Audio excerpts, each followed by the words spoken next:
C'est pratique de le faire avec un élastique qu'on accroche contre la poignée de porte, mais évidemment, ça fonctionne aussi sans. Je peux prendre n'importe quel sangle. Une fois que j'ai compris comment ça fonctionne, je peux le faire n'importe où sans aucun matériel. Là, j'ai une minute, pouf, je laisse mon diaphragme se détendre et respirer. Je vous montre. Le diaphragme, c'est un muscle tout fin qui s'attache sous l'arche costale et devant la première vertèbre lombaire. Ça ressemble un peu à un parapluie qui monte et qui descend. Pour détendre un muscle, on les tire des deux côtés. Mais avec le diaphragme, ça fonctionne pas comme ça. Parce que les fibres, elles sont pas dans ce sens-là, elles sont dans ce sens-là. Alors on doit s'y prendre autrement. La technique qu'on va utiliser est puissante parce qu'on va rapprocher les fibres au lieu de les étirer.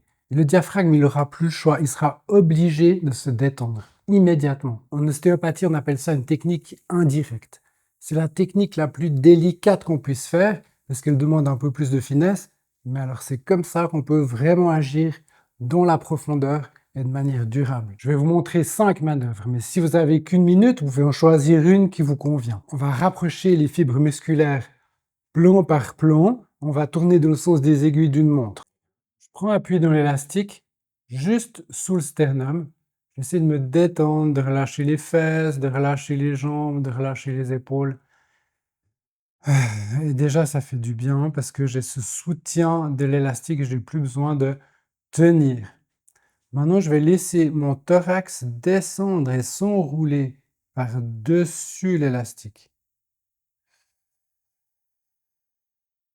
Et ce qui se passe, c'est que la côte d'en haut se rapproche de la côte d'en bas et automatiquement, ça fait sortir de l'air, ça rapproche les fibres du diaphragme et ça lui permet de se détendre dans cette partie. Maintenant, on va explorer la partie droite du diaphragme.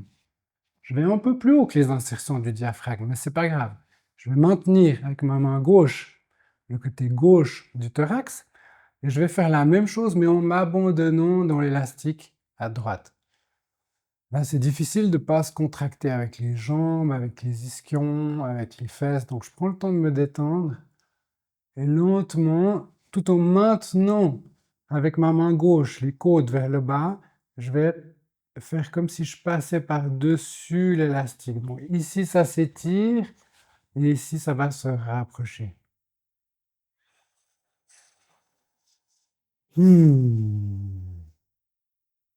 Je vais maintenant travailler la partie postérieure du diaphragme. Je vais placer l'élastique un petit peu plus bas, à peu près où vous avez la 12e côte.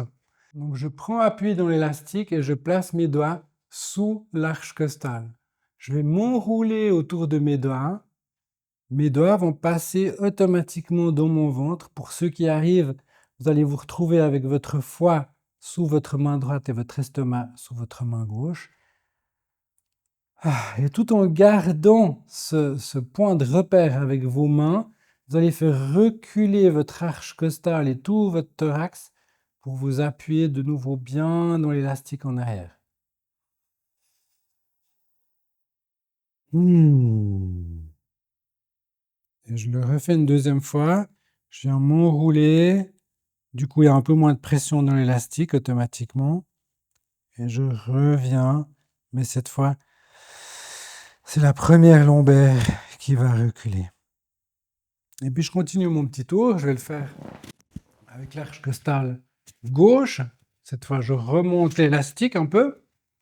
Je maintiens mes côtes avec le bras droit et je passe par-dessus l'élastique. On a fait tout le tour dans le sens des aiguilles d'une montre. On a détendu les fibres du diaphragme systématiquement dans les 4 plans. Puis maintenant, on va demander au diaphragme d'aller se détendre vers le bas, de se suspendre. On va utiliser une particularité qui n'est pas connue, c'est que la langue, elle est couplée avec le diaphragme. C'est-à-dire que chaque fois que vous respirez, votre langue, elle se contracte, même si vous dormez. Donc la langue, elle travaille tout le temps quand je déglutis, quand je mange, mais aussi chaque fois que je respire. Vous imaginez comme elle travaille tout le temps, et elle travaille tout le temps avec un point fixe à l'arrière et un point mobile devant. Alors maintenant, on va faire le contraire. On va bloquer la langue Et on va lui permettre de s'étirer, pas en étirant la langue, mais en lui donnant une inversion du point fixe. Je bloque la langue, je laisse mon corps s'éloigner de ma langue et je laisse mon diaphragme se suspendre sur ma langue et mon diaphragme peut se poser, il peut baigner dans cet environnement relax. Ne forcez pas avec la langue, c'est un organe sensible.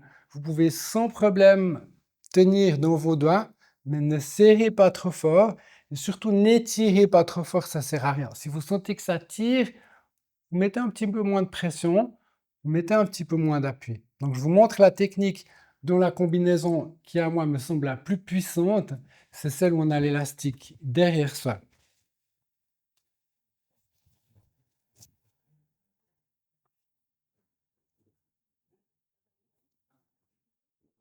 Je me retrouve de nouveau avec l'élastique derrière moi. Et cette fois, je vais ajouter la langue.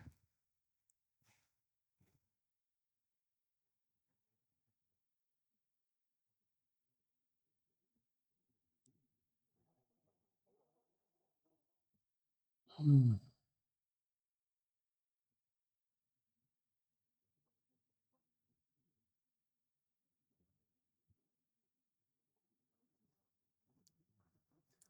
Vous pouvez faire le tour.